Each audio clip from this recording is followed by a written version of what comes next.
Il est midi, bonjour à vous. Dans l'actualité régionale, ce mercredi, le bras de fer des opposants au compteur Linky. À Sauve, dans le Gard, un collectif de plus de 250 plaignants dénonce ce qu'ils considèrent être une décision arbitraire d'Enedis. Et ils avancent plusieurs raisons pour justifier leur opposition. Les explications de Raphaël Talbot et Lucien Tellu. Des compteurs Linky, ils n'en veulent pas. 259 dossiers ont été recueillis dans le Sud-Cévennes. Les plaignants se sont regroupés à Sauve.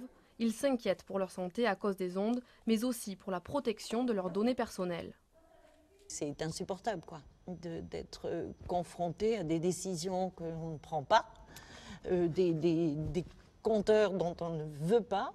On ne nous a même pas demandé, on ne nous a déjà pas expliqué ce que c'était, et ensuite on ne nous demande même pas si on les veut ou pas. Donc voilà, ce qu'on veut, nous, c'est gagner et qu'ils arrêtent de nous harceler et qu'ils respectent la volonté des gens, Dans cette bataille judiciaire, un avocat spécialisé défendra les usagers représentés par ces collectifs.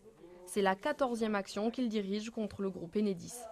Ça pose tout simplement un problème de démocratie de manière très générale. Mais en fait, vous n'avez pas eu de vraie consultation du public. Et aujourd'hui, le compteur Linky est décrié comme ne correspondant pas aux besoins des usagers.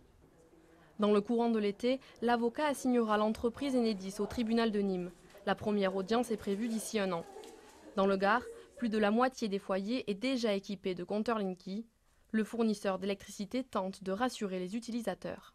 Il n'y a pas de lien entre Linky et la santé. Les preuves en seraient le rapport de l'Agence de sécurité sanitaire qui dit que finalement Linky n'émet pas plus que le précédent compteur et qu'il émet surtout beaucoup moins que d'autres appareils domestiques de la maison. Enedis a jusqu'à 2021 pour installer ses compteurs dans l'ensemble du pays selon la loi de transition énergétique. Les membres du collectif anti-Linky espèrent, eux, infléchir la prochaine décision de justice.